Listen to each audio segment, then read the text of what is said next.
A €30 million state-of-the-art interactive rugby experience is set to open in the heart of Limerick City in autumn 2022. We are delighted to welcome Munster, Ireland and Lions legend Paul O'Connell to the show this morning to talk about this exciting project. Paul, how are you getting on? I'm very well, thanks. So talk us through this project. What is happening?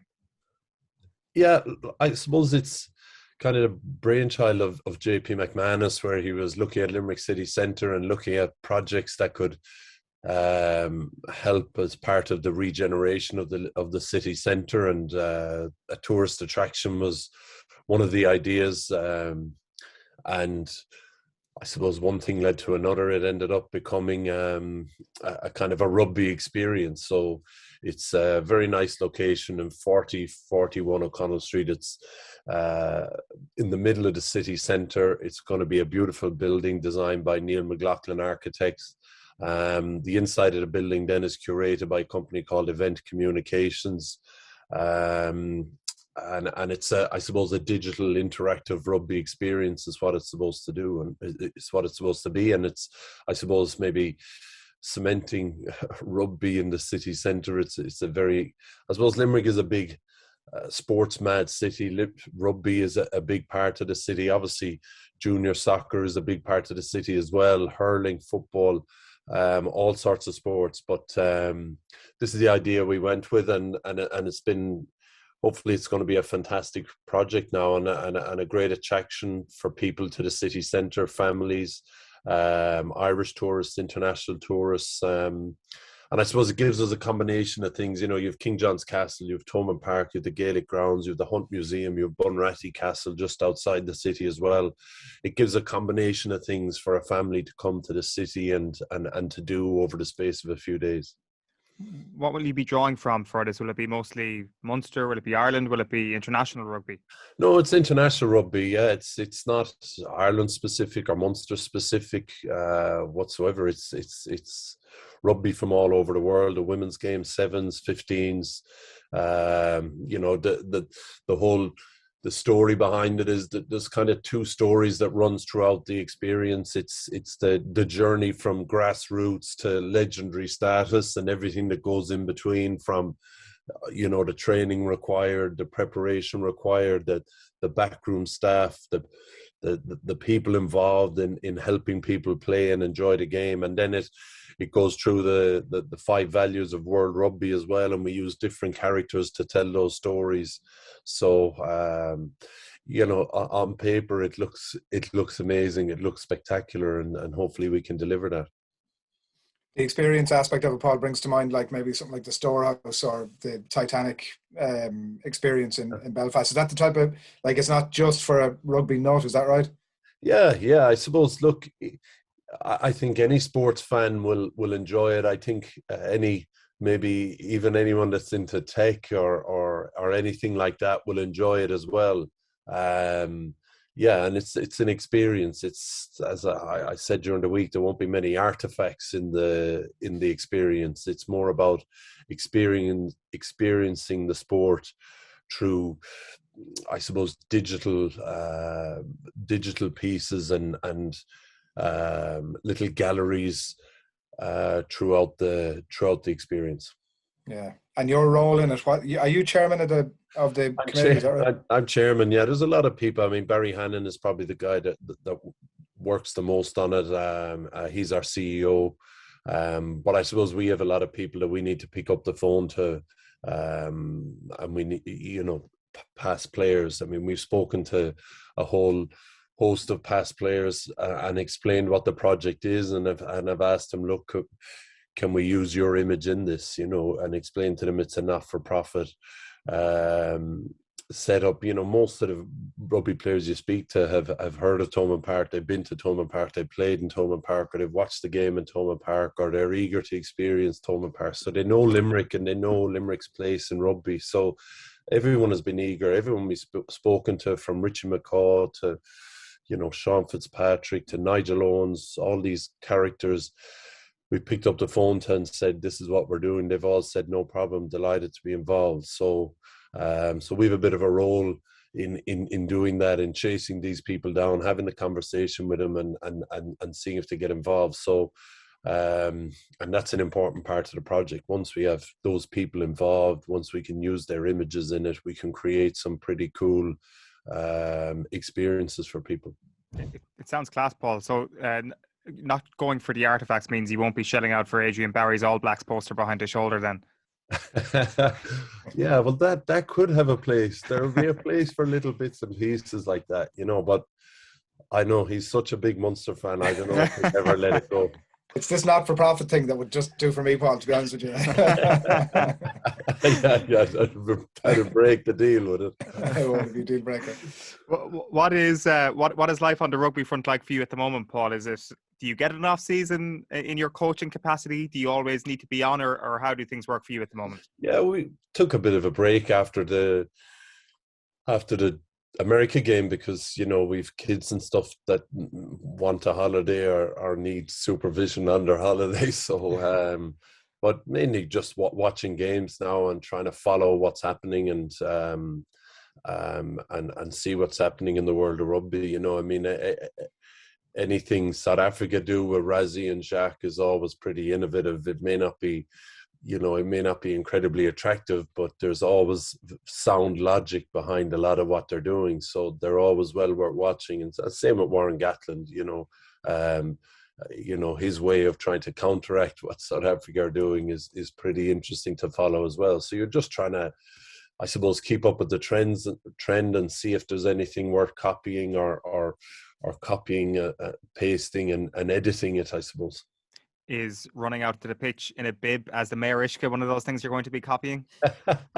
Well, you see, they're very reliant on that because Jacques Nienaber is obviously a qualified physiotherapist. So, you know, he wasn't just a water boy when he was with Munster or with the Lions. He was able to do more than run water. The physiotherapists are allowed outside the technical area while the game is on. So, you know, when Munster were playing, I remember him and the Lions. I was over at the World Cup, and South Africa. I was at the World Cup. He's actually, you know, when teams were doing attacking lineouts, he was actually standing opposite his team's defensive line, calling the plays that he felt that the opposition were going to do, you know, because he used to do incredible research in his role as the defensive coach. So I'd say they've become really reliant on having a strong coaching personality on the sideline, and they've managed to exploit the rules to, obviously Jacques isn't allowed to be there now, so they've managed to kind of exploit the rules to having Rassie down there on the sideline.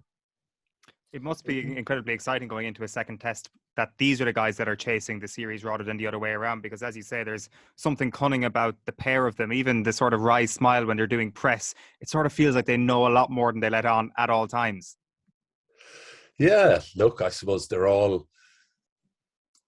being a little bit careful. They all have their messages. You know, they're all very conscious that they're speaking to their own players as much as they're speaking to the press, I think. You know, I used to get annoyed with Warren Gatland. I think certainly in the earlier days he took a swipe off Declan Kidney, but you realize they're just playing a game. You know, even Rassie this week with the Twitter stuff, and they're just playing a game. They're not. I don't think it's bad sportsmanship or anything like that. They're playing a game. They're doing what they can to win. They're using their logic. It may not be the logic we all agree with, or it may not be the logic we see, I suppose. But they're using their logic to do what they can to win. I noticed when you were name-checking the coaches earlier on, you didn't name-check Jaco Johan, who's obviously one of the key personalities in all of this thing. Like I have to admit, when I'm looking at it, I'm really enjoying the sort of back and forth of the exchanges between. It's not even really Rassie versus Warren Gatland. It's like Rassie versus the world sort of thing. What, as a coach, when you're looking at that stuff, what's your impressions of what's going on, or the intrigue of it? Is it a sign of pressure on Rassie Erasmus, or what's your take on it? I don't think it's a sign of pressure. I mean, I'd be speaking to people that have worked with him, and you know, most people are incredibly fond of him. They think that he's a brilliant people person, and you know, his players are his number one priority. So the people that are really close to him are big fans of his. I think then when you look at some of the stuff that goes on during the week, you know, you'd be wondering, I suppose you'd be wondering about his character, but I think he just looks at the game a little bit differently to other people. He looks at every single thing about the game a little bit differently to other people. I mean, I don't think you know, when you look at the GAA managers in the media and the build up to games here, no GAA coach here does any of that stuff, you know, engages in any of these hand grenades. They're always really careful, you know. Even you look at couple high profile exceptions, Paul, but yeah. Have we had a couple of even I just John Kiley the other week, I mean, yeah, you know, when they played Galway, he came out afterwards and apologized for some of the things he said. I think there's a real respectful attitude to it. We just don't really do it here. So when you see Razzie doing it or you see Gats doing it, I think it seems very strange to us in Ireland, but they just look at the game differently. And I think that's something I would have noticed from Gatland, even going back to 2009. He does things differently. He looks at the game differently. He thinks about it differently.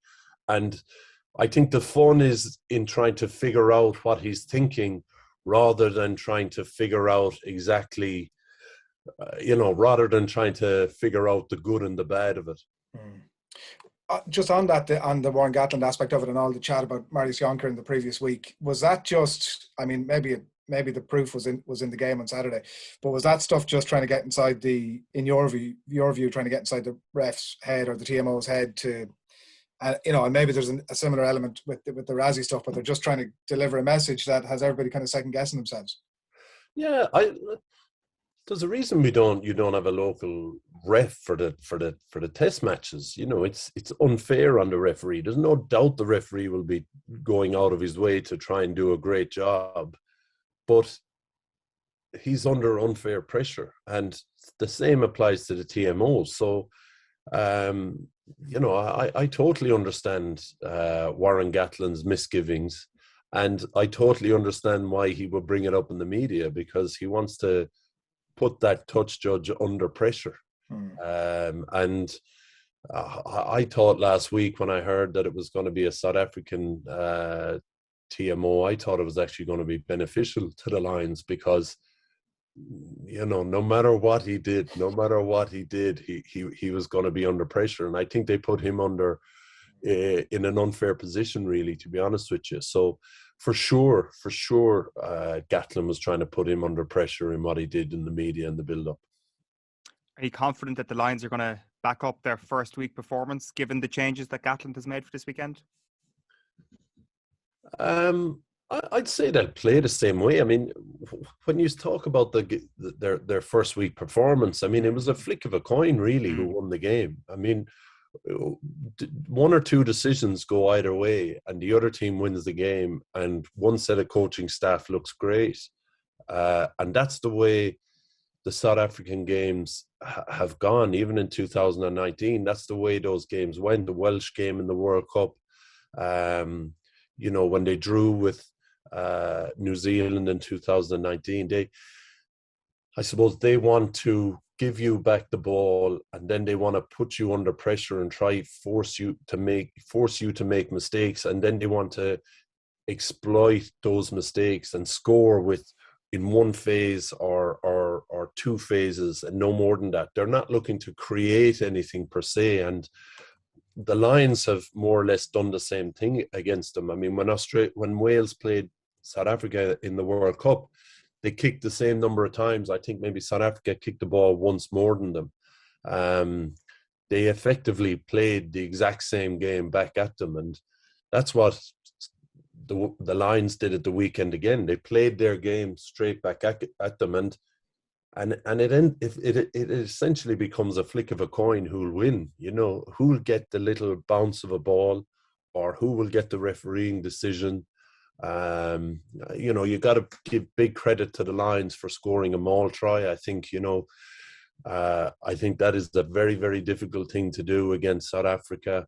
And I think, you see that could have a lot to do with Dwayne Vermeulen not being in there as well. I think it's kind of an unseen thing that you don't realize he's missing. You want to see him carrying the ball, or you see him carrying the ball, you think he's a great player. You actually don't see a lot of what he does in terms of the South African maul, or even the South African maul defence as well. So big credit to the Lions for scoring a maul try, but essentially it's a little bit of a toss of the coin who wins the game, the way both of them are playing at the moment.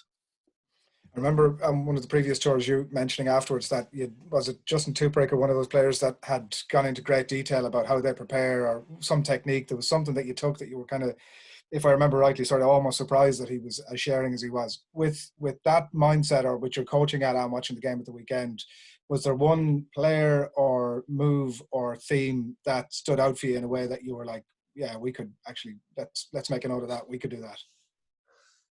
When you say we could do that, do you mean the Lions Ireland. could do that, or Ireland? Look, I think the high ball stuff is interesting. I think certainly a few years ago, Ireland thrived on being excellent at chasing the high ball, being excellent at catching the high ball, and that's essentially where the Lions found a lot of, I suppose, found a bit of a foothold in the game was that high ball work. And I think Ireland are pretty good at that, and we have been for a while. It goes back a long time. I suppose it goes back to a bit of a, the fact that we play in bad weather a little bit. It goes back to the GA a little bit, and it goes back to maybe Joe Schmidt in his earlier days putting a big emphasis on it for Ireland teams. So you'd see a lot of our wingers before training and after training practicing high ball stuff, and because of that there's a big body of work being built up. So I think it's a part of the game that we should never underestimate it.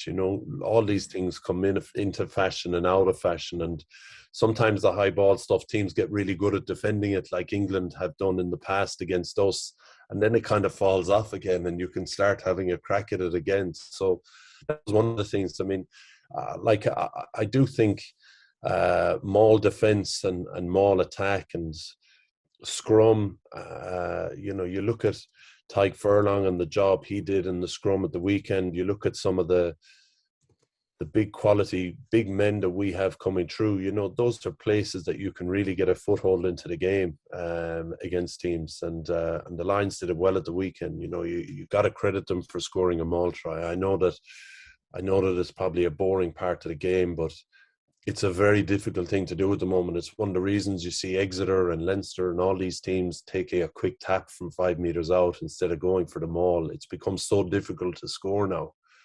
So you got to give credit to the Lions for scoring that try. Yeah, particularly against that South African team. Who's better under the high ball, Hugo Keenan or Simon Zebo? Oh, jeez, there's a question to ask a coach. God, I don't know. They're both very good at it. And it's great to have Simon Zebo back. The more competition we have in all these positions, the better. All these teams that have done well at the World Cup in the past, they've all had really deep squads. Sort of when they've struggled with injuries, they've had quality players to come in. So it's great to have another quality fullback playing in Ireland. One of the things that you mentioned there is about maybe learning from what the Lions are doing to a certain point. And I wondered, what was your reaction to Conor Murray temporarily being named British and Irish Lions captain? I think a lot of people were taken by surprise with that, because he wasn't, it seemed, in the conversation for the Ireland captain role, let alone the Lions captain role going into this tour. Was it something that took you by surprise?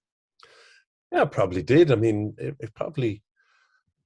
I suppose it meant that maybe they didn't see Owen Farrell as a first choice out half, maybe, because he would have been the obvious candidate, maybe. I think that Gats kind of thrives on doing the not obvious thing as well. I think if you name Owen Farrell as captain, you know what you're going to get with Owen Farrell. And even if he's not captain, he probably behaved the same way as well.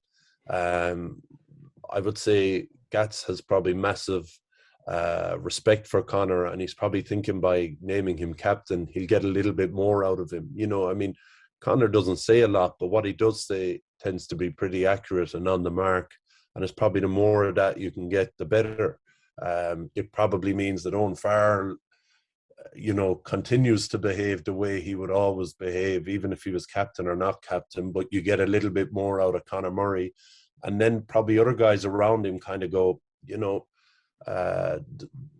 they kind of feel, I would say, that, they're on a level with Conor, and it probably brings a bit more out of them. And then maybe as well, what I was thinking is that the fact that Conor hasn't done it before, people feel, I need to help this guy here. I need to make sure this experience is good for him, and it brings other people out of his shell. I mean, that's where I was kind of seeing where he may have come at it. I mean, like Gats named Sam Warburton captain of Wales at 22. He wouldn't have been Sam would say it himself, he wouldn't have been a big leadership guy. He wouldn't have had a lot of opinions on what they should be doing or shouldn't be doing. But he grew into the role, and probably other people grew into the supporting role around him. And I would say that was the logic around the Conor selection. I'm not sure. One more for me, Paul, just on the possibility of Donncha Ryan. It looks like potentially joining Ronan O'Gara at La Rochelle, another big name, Irish second row, getting into the coaching thing. What you've obviously spent a bit of time over there, and it'll be different dynamic for him, obviously, given he's got one of the natives running the show. What's your thoughts on it? Like, he obviously seems like he might have the option to play on, maybe in the Pro D2 or to get into the coaching thing. What would your advice be? Maybe he has called you, but what would your advice be if he picked up the phone? I think the big thing is you need to know what you're going to stand for in what you're going to do, So I don't know what his role is going to be. If his role is coaching the line out, he needs to figure out what he believes in and how he wants to coach it. Then he probably needs to figure out what they believe in, what are their things that they want to keep as part of their game. Because, in La Rochelle, they have a really interesting way of defending lineouts. We would have seen it against Leinster, that no other team does. That I'd say if you tried to copy it, you'd get it wrong, because there's a lot of detail in it. So, and I would say the players are very, very attached to it, because it's given them an awful lot of success. So he's going to have to know what he stands for, but he's going to have to know as well what they stand for and what they want to do. And he's going to be able to have to, find what's in the middle with that. So, and then it's just about being clear and concise and consistent with the players. I think Rog and John O'Gibbs obviously were running the club really well there. It was a very happy camp. They seem to sign quality players. They sign the players that suit their system and their way of playing. So I don't think it's the same challenge it might be in other French clubs, so it's a great place for him to start. And as well as that, he has a real ally in Rog, someone he can really discuss things and argue things and bounce things off, because Rog has been on the journey. He went to Racing, probably found it tough at times. And then I suppose saw the light in the Crusaders, and now he's back in La Rochelle. He's a real big body of work, not the exact same work as Donncha Ryan is going to be doing, but the exact same experience as Donncha Ryan is going to be having. So he'll be able to get great advice there. So I think it's a great place for him to start, and I think he'll really enjoy it. Yeah, just a reminder that we have Paul O'Connell with us here on OTB AM, because a €30 million state-of-the-art interactive rugby experience is set to open in the heart of Limerick City in autumn of next year. Paul, it sounds fantastic. It's a really exciting project. Best of luck with everything, and we'll chat to you again soon. Okay, cheers guys. Thanks for having me.